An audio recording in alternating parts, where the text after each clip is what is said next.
का हमारा प्रवचन का विषय दिया गया मन की गांठें खोलो।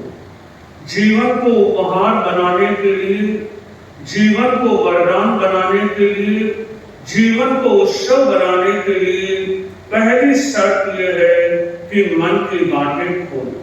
हम सर्वप्रथम महावीर वाणी का सामूहिक उच्चारण करेंगे। खाने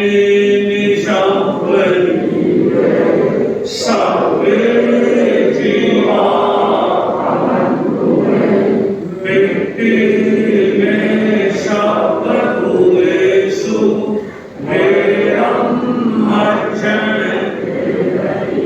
भगवान महावीर की ये आगम गाथा बताती है कि मन की गांठें कैसे खोली जाती है। बंधुओं, जिंदगी एक सफर है जहां कभी उतार है, कभी चढ़ाव है, कभी लाभ है, कभी अलाभ है, कभी सुख है, कभी दुख है। क्योंकि अंगूर की बेल पर सारे अंगूर मीठे हो ये कोई जरूरी नहीं होता। कुछ अंगूर मीठे होते हैं तो कुछ अंगूर खट्टे भी होते हैं।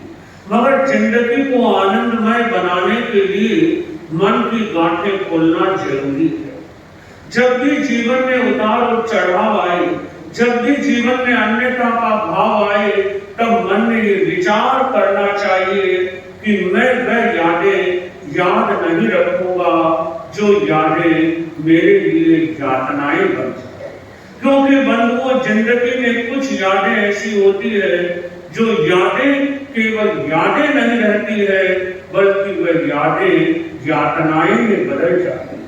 जब उन छोटी छोटी बातों को हम याद करते हैं, तब मन में हिंसा का, प्रतिशोध का, राग द्वेष का, ईर्ष्या का ज्वार उठने लगता है। 20 वर्ष पुरानी बात भी हमारे मन को दर्द देने लगती है, हमारे चिंतन को व्यथित करने लगती है, हमारे संबंधों को जकड़ने लगती है।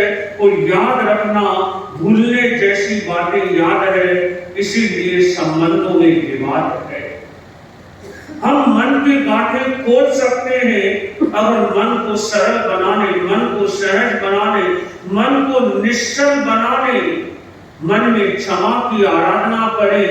याद रहे, क्षमा एक मोक्ष का द्वार है, क्षमा एक ऐश्वर्य गुण है, क्षमा रिश्तों की खाद है, क्षमा एक त्याग है, क्षमा एक प्रेम है, क्षमा एक भक्ति है और क्षमा एक हमारी संस्कार है, संस्कृति है, धरोहर है, पहचान है। क्योंकि एक क्षमा ही है जो हमारे मन की गांठों को खोल सकती है। बंधुओं, हर व्यक्ति चाहता है कि मैं अपने जीवन को निर्भर बनाऊं। क्योंकि मैंने भी अनुभव किया है, जिंदगी में हर व्यक्ति ये अनुभव करता है, अगर संबंधों में किसी प्रकार की एक बार गांठ लग जाती है, वह गांठ कितना दर्द देती है, कितनी पीड़ा देती है। वह गांठ जीवन को बोझिल बना देती है, वह गांठ जीवन को व्यथित बना देती है, वह गांठ चाहते हुए भी हमें झुकने नहीं देती है और वह गांठ रिश्तों को तोड़ देती है, जोड़ती नहीं। जीवन है, व्यवहार है। जहां मन, वचन और कर्म से व्यवहार किया जाता है, वहां कभी अन्यथा कुछ हो भी सकता है। मगर याद रहे, हम मन में किसी प्रकार की कोई भी, कहीं पर भी, कैसी भी, पहला संकल्प ये होना चाहिए कि हम गांठ नहीं लगाएंगे। और अगर कोई गांठ लग गई है तो उसे तत्काल खोलने का लक्ष्य रखेंगे। बंधुओं, ये गांठ खोलने का लक्ष्य ही तो प्रतिक्रमण की साधना है।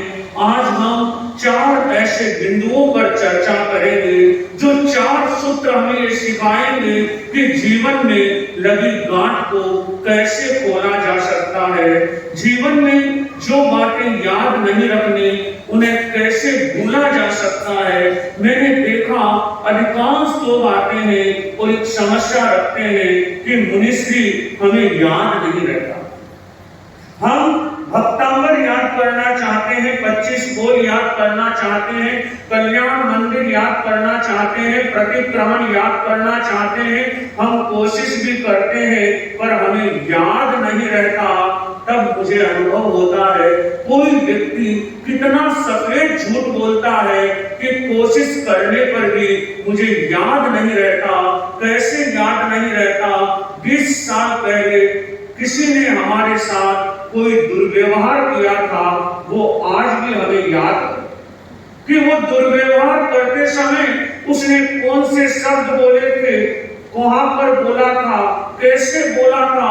वो 20 साल के बाद भी अगर हम हो रहे हैं तो हम कैसे कर सकते हैं कि मुझे याद नहीं रहता। मगर याद जो रहना चाहिए वो नहीं रहता है, और जो नहीं रहना चाहिए वो हमें याद रहता है। तभी जिंदगी में निराशा आती है, तनाव आता है, दुख आता है, दर्द आता है।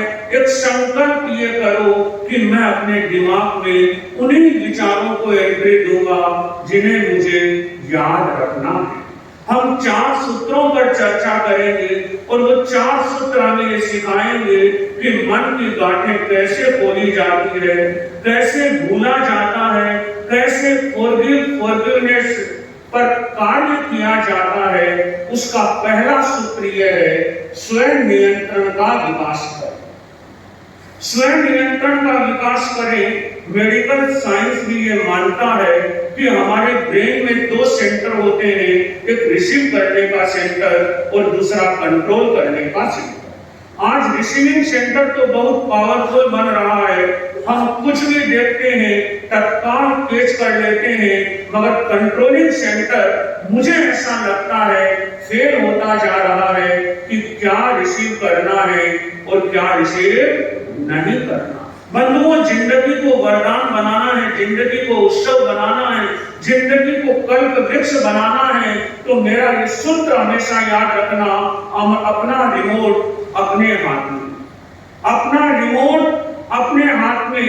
कभी भूल कर भी दूसरों के हाथों की कठपुतली मत बनना, क्योंकि कोयल अपनी भाषा बोलती है इसलिए आजाद रहती है, तोता दूसरों की भाषा बोलता है इसलिए पिंजरे में कैद रहता है।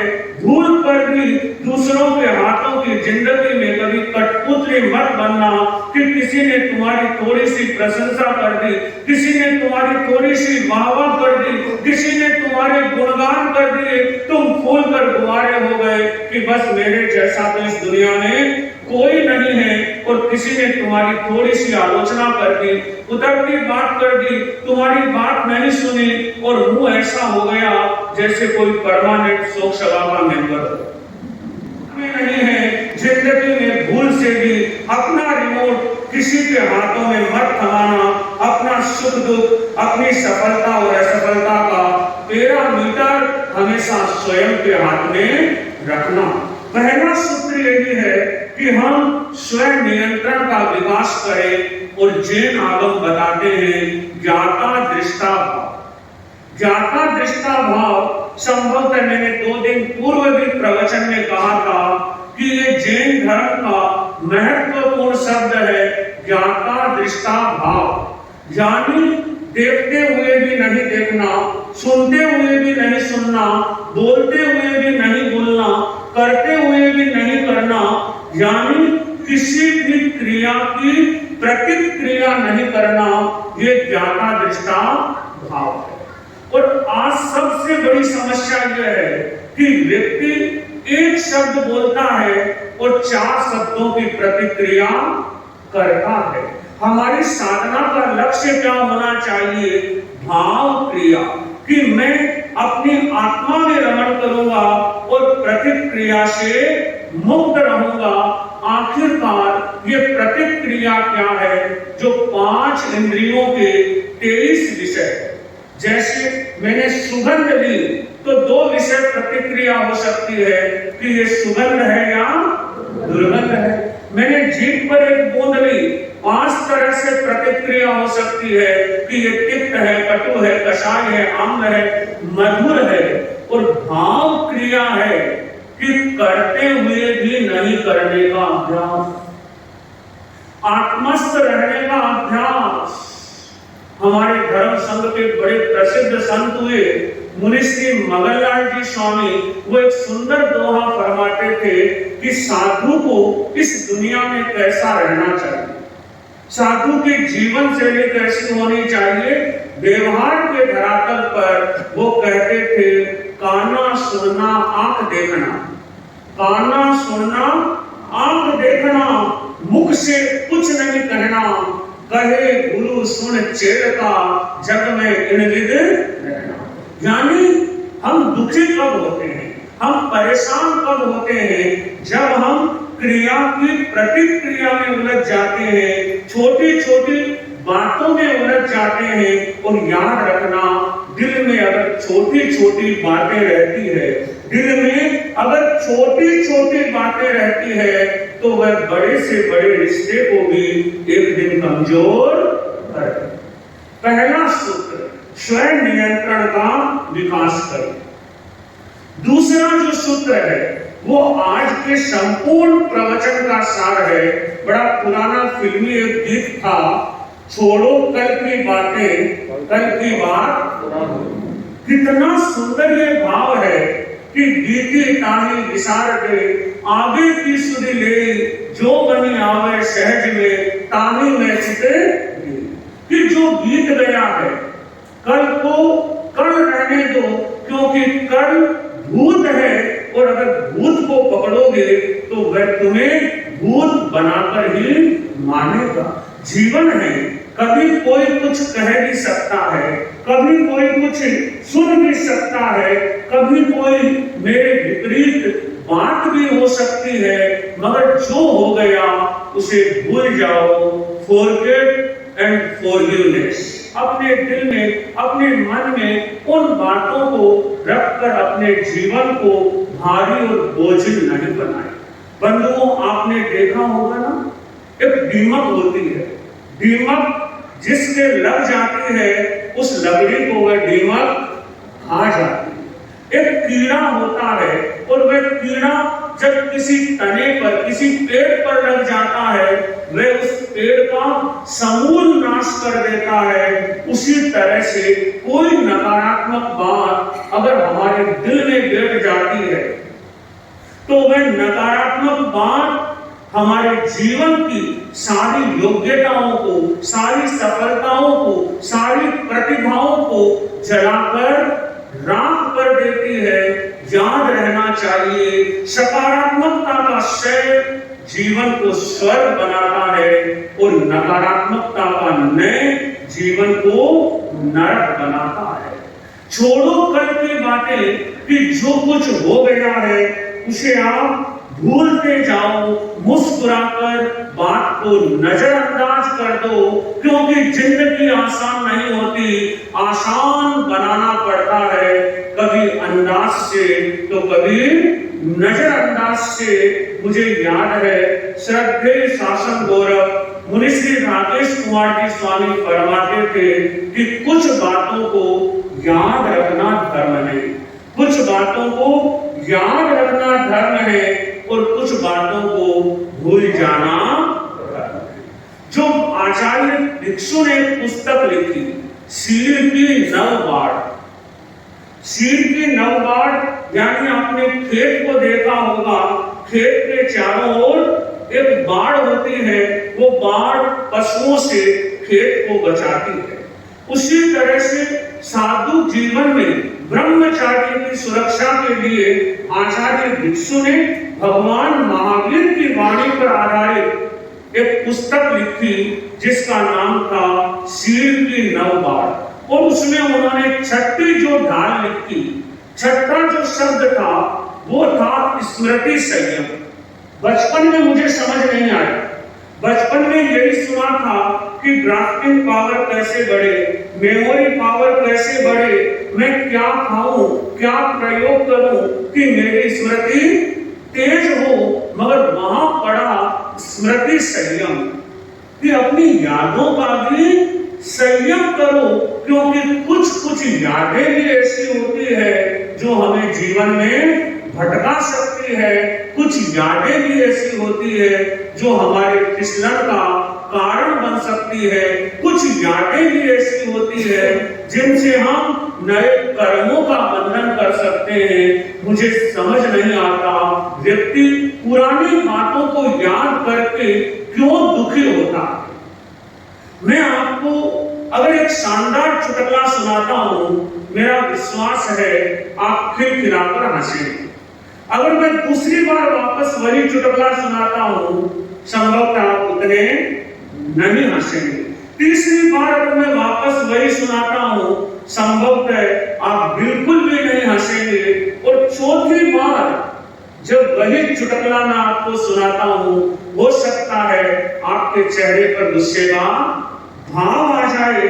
अगर इसी बात को हम रिवर्स लें, एक बार हंसाने वाली चीज दूसरी बार आपको नहीं हंसा पाई, तो दुख देने वाली बात बार बार आपके जीवन को दुखी क्यों करती?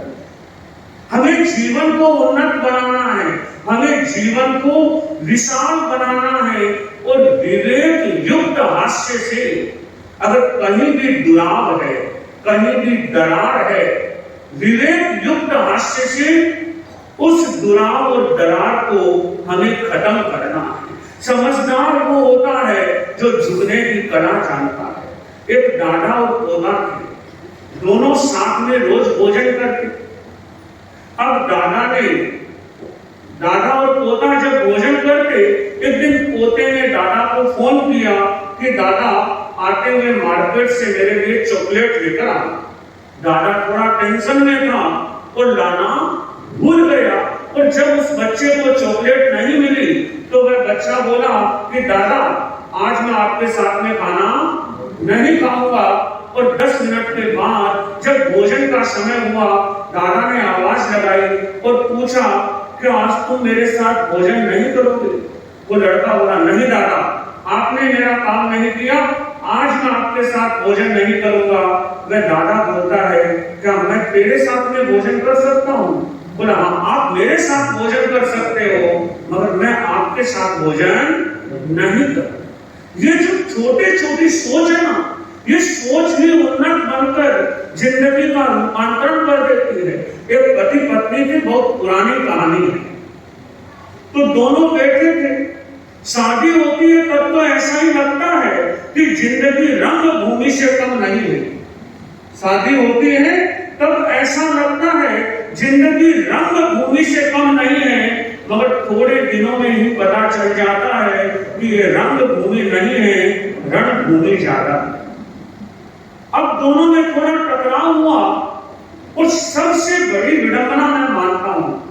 मैं यहां तक कहता हूं आप लड़ सकते हैं, आप झगड़ सकते हैं, आप चिल्ला सकते हैं, मगर जिंदगी में याद रखना भूल से भी कभी एक काम मत करना, संवाद बंद मत करो। सबसे खतरनाक क्या होता है जब हम आपस में बोलना बंद कर देते हैं, क्योंकि संवाद रोशनी है और विवाद अंधकार है। अब वो पति पत्नी में झगड़ा हुआ, दोनों ने आपस में बोलना बंद कर दिया। किसान और किसान की पत्नी थे, दोनों एक उत्तर की तरफ मुंह करके सो गया, एक दक्षिण की तरफ मुंह करके सो गया। एक बड़ी सच्ची घटना है, 4-5 साल पहले की। एक पति पत्नी में ऐसे ही झगड़ा हुआ था, ये सच्ची घटना सुना रहा हूं आपको। झगड़ा हुआ तो दोनों ने आपस में बोलना बंद कर दिया। अब पति ने अपनी पत्नी को एक मैसेज किया कि कल सुबह मेरी 5 बजे की फ्लाइट है, तो मुझे 3:30 बजे उठा दे। पत्नी ने उसे पढ़ लिया और सुबह वो उठा तो उसने देखा 5:30 बज रहे हैं। वो यही सोच के सोया था कि मेरी पत्नी मुझे उठा देगी। वो बिल्कुल निश्चित था। जब सुबह उठा और देखा 5:30 बज गए और वो अपनी पत्नी पर चिल्लाने लगा। पत्नी ने कहा चिल्लाने की जरूरत नहीं है, मैंने आपको सही टाइम पर मैसेज कर दिया था कि उठ जाइए, समय हो गया। मेरी कोई गलती नहीं है, जैसा आपने मुझे दिया वैसा आपको मिला। तो संवाद कभी बंद मत कीजिए। अब वो किसान दंपत्ति थे, दोनों ने बोलना बंद कर दिया। सुबह उठे, दोनों अलग अलग दिशाओं में मुंह करके बैठ गए। और वो जाटनी थी, वो थोड़ी समझदार थी। उसने सोचा फसल काटने का समय है, लड़ाई झगड़े तो घर में चलते रहते हैं, मगर ये अगर खेत नहीं जाएंगे फसल को नुकसान होगा।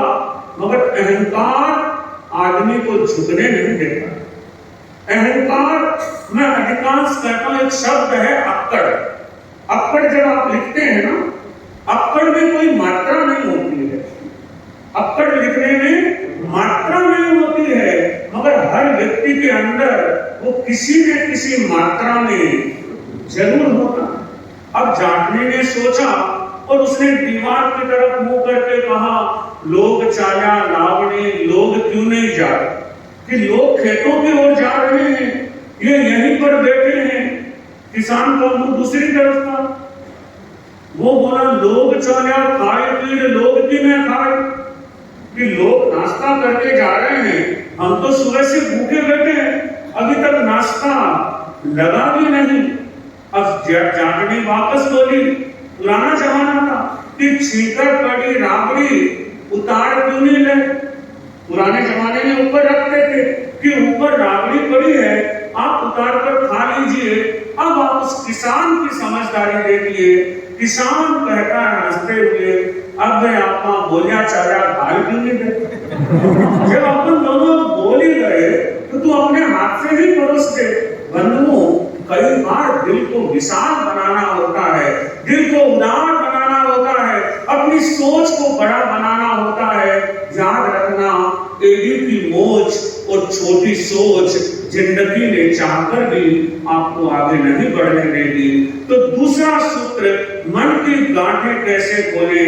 तो याद रखें, छोड़ो कल की बातें, कल की बात महावीर की वाणी पर आधारित है। मिट्टी में शब्द भूलेश, कि आप प्राणी मात्र के प्रति मैत्री का अनुभव करें कि मेरा किसी से किसी भी प्रकार का कोई भी बैर विरोध नहीं है। और जितना बंधुओं हम मैत्री का विकास करेंगे, हमारा जीवन उतना ही मैत्रीमय बनेगा। आज पूरे विश्व में चर्चा हो रही है वायु प्रदूषण की, जल प्रदूषण की, ध्वनि प्रदूषण की, मगर मेरा मानना यह है कि इन तीन प्रदूषणों से भी ज्यादा अगर कोई खतरनाक प्रदूषण है तो वह है भाव प्रदूषण। उनका इलाज खोजा जा सकता है, मगर जो भावों में प्रदूषण होता है, भावों में नकारात्मकता होती है, भावों में जो एक ईर्ष्या की भावना, क्रोध की भावना, लालच की भावना, प्रतिशोध की भावना, हिंसा की भावना, बदले की भावना, हमें भगवान महावीर का ये सूत्र याद रहना चाहिए। मिट्टी में शब्द भूयेषु वेरम मज्जन, कि मैं प्राणी मात्र के प्रति मैत्री का अनुभव कर रहा हूं, मेरा किसी से कोई भी बैर विरोध नहीं है। बंधुओं, पर्युषण महापर्व हमारे सामने है। एक बात को बहुत ध्यान से आप सुन ले, भगवान महावीर कहते हैं हर व्यक्ति के साथ अगर कभी किसी के साथ किसी भी प्रकार की कहीं भी कैसी भी अगर कोई गांठ लग जाए तो संध्या प्रतिक्रमण के बाद में हमें वो गांठ खोल लेनी चाहिए। अगर संध्या प्रतिक्रमण के बाद नहीं खोली तो पक्षी का जो 15 दिन बाद पाक्षिक प्रतिक्रमण के बाद वो गांठ खोल लेनी चाहिए। पाक्षिक प्रतिक्रमण पर भी गांठ नहीं खोली तो चौमासी पक्षी आती है, जिस दिन चातुर्मास लगा और चातुर्मास उतरा, उस दिन वो गांठ खोल लेनी चाहिए। अगर ये तीन अवसर निकल गए तो चौथा अवसर आता है संवत्सरी का। संवत्सरी के प्रतिक्रमण के बाद किसी के साथ कैसी भी गांठ है, उस गांठ को खोल लेना चाहिए। आगमकार कहते हैं कि प्रतिक्रमण के बाद भी, संवत्सरी के प्रतिक्रमण के बाद भी अगर किसी के मन में किसी के प्रति कैसा भी बैर भाव है और उसने वो गांठ नहीं खोली तो ये साधुपन जो है ना, ये साधुपन, ये श्रावकपन तो बहुत दूर की बात है, उस व्यक्ति में सम्यक्त्व ही नहीं रहता। यानी वो व्यक्ति ही मिथ्या दृष्टि है जो संवत्सरी के बाद भी संबंधों में लगी गांठ को नहीं खोलता है। और बंधुओं, एक बात पर आज जरूर विचार करना, एक सांस का भी भरोसा नहीं है। जो श्वास मैं ले रहा हूं उस श्वास को भी मैं छोड़ पाऊंगा या नहीं छोड़ पाऊंगा। और अगर मैंने गांठ खोलने से पहले अपने आयुष्य को पूर्ण कर लिया तो वो गांठ न जाने मेरे कितने जन्म और जन्मांतरों को बिगाड़ देगी। क्योंकि मैत्री का संबंध जैसे चलता है, आगमों में आता है ना कि गंधर्व गौतम और भगवान महावीर का वर्षों वर्षों का मैत्री का संबंध था। आगमकार आता है राजीमती, और राजीमती के साथ में किसका है? अरिष्ट नेमिनाथ भगवान का वर्ष जन्म जन्मांतर का संबंध था। कितने जन्मों से वो प्रेम के साथ चले आ रहे थे। याद रखना, जैसे प्रेम का संबंध चलता है वैसे ही जन्म जन्मांतर तक दुश्मनी का संबंध चलता है। याद रखना, कुंडली में शनि जितना दुखदाई नहीं होता है, कुंडली में शनि जितना दुखदाई नहीं होता है, उतना जीवन में दुश्मनी दुखदाई। हमें करना क्या है? जब एक सांस का भरोसा नहीं, आपका जिससे संबंध नहीं रखना, आप उससे संबंध मत रखो। जिससे आपको बात नहीं करना, आप उससे बात मत करो। जिससे आपको नहीं मिलना, आप उससे मत मिलिए। मगर मेरी ये बात जरूर याद रखिए, आप दिल से उसे माफ कर दीजिए। उसके प्रति मन में किसी भी प्रकार का कोई भी राग और द्वेष का भाव मत लाइए। अगर किसी ने आपके साथ धोखा भी किया है, किसी ने आपको चीट किया है, किसी ने आपको ठगा है, तो यही सोचकर उसे माफ कर दो कि मैंने किसी जन्म में कोई ऐसे कर्म किए थे जिसके कारण उसने मेरे साथ में ऐसा व्यवहार किया, मगर अब मैं उसे दिल से क्षमा करता हूं। क्योंकि अगर आप क्षमा नहीं करोगे तो न जाने कितने जन्मों तक देर से देर बढ़ता जाएगा और आत्मा कर्मों से भारी बनती जाएगी। का विकास करें। दूसरा सूत्र, छोड़ो कल की बातें। तीसरा जो सूत्र है वो है मिट्टी में शब्द भूयेषु, मैत्री भाव का विकास।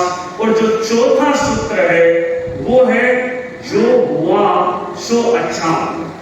जैन दर्शन 5 समवाय को मानता है, काल, स्वभाव, कर्म, पुरुषार्थ। समय भी अच्छा था, भाग्य भी अच्छा था, पुरुषार्थ भी अच्छा था, मगर 5वां जो है वो है नियति। कि नियति को ये मंजूर नहीं था। जो हुआ सो अच्छा हुआ। अगर आप ये स्वीकार कर लोगे, जिंदगी में दर्द नहीं होगा, जिंदगी बोझिल नहीं बनेगी। मैं आपको जीता जागता उदाहरण बताता हूं। ये चेन्नई के महावीर जी का अपना बेटे, संभवतः गाड़ी में ये तीनों ही थे। हम लोग आंध्र प्रदेश, तिरुपति, चित्तूर के आसपास थे। और भी परिवार के इनके बेटी, पोते, दोहिते सब साथ में थे। और मैंने इन दिन इनको ऐसी सेवा कराते कराते कहा था कि आप इतना अनुष्ठान करते हैं, इतनी माला जाप करते हैं, मैं ये तो नहीं कह सकता कि जीवन में कोई मुसीबत नहीं आएगी। पता नहीं मैंने सहज रूप से कहा था कि मैं आपको ये तो नहीं कह सकता कि जीवन में मुसीबत नहीं आएगी, मगर ये विश्वास के साथ कर सकता हूं कि अनुष्ठान करते रहोगे तो किसी भी मुसीबत से पार हो जाओ। ये बात हमने संभवतः शाम के समय की थी। और जब ये 7, साढ़े 7 बजे के आसपास सेवा करके निकले और संभवतः वहां से 2-3 किलोमीटर 5 किलोमीटर ये गए और इतना इनका बुरी तरह से एक्सीडेंट हुआ, मतलब कल्पना से परे, चारों ओर अंधेरा। मगर आप देखिए, जो व्यक्ति मैं अधिकांश से कहता हूं, जिसके साथ अपना इष्ट है दुनिया में उसका कोई अनिष्ट नहीं कर सकता। जिसके साथ अपना इष्ट है दुनिया में उसका कोई भी अनिष्ट नहीं कर सकता। ये मुझे बता रहे थे सामने बैठे मेरे कि हमें ये पता नहीं चला कि गाड़ी कहां से आई और वो नर्स कहां से आई, जिस नर्स ने हमें सड़क पर ही क्या बोलते हैं वो फर्स्ट एड दिया और हमें हॉस्पिटल पहुंचाया, उसके बाद वो हमें मिली भी नहीं। और आश्चर्य तो इस बात का हुआ कि अगले दिन ही जो चेन्नई में इनका बाजार है उसी जगह पर इन्हीं के बाजार के दो व्यक्ति निकल रहे थे और वहीं पर उनका एक्सीडेंट हुआ और वो बच गए। यानी आप अगर ये सोच लेते हो कि मेरे धर्म की शक्ति है, जो हुआ है अच्छा हुआ है, मैं उसे दिल से स्वीकार करता हूं क्योंकि ये मेरे कर्मों का प्रतिफल है। किसी ने इनको कह भी दिया, हालांकि उसके बाद तो ये 3-4 बार और आ गए, हर 5-6 महीने में एक बार आ ही जाते हैं।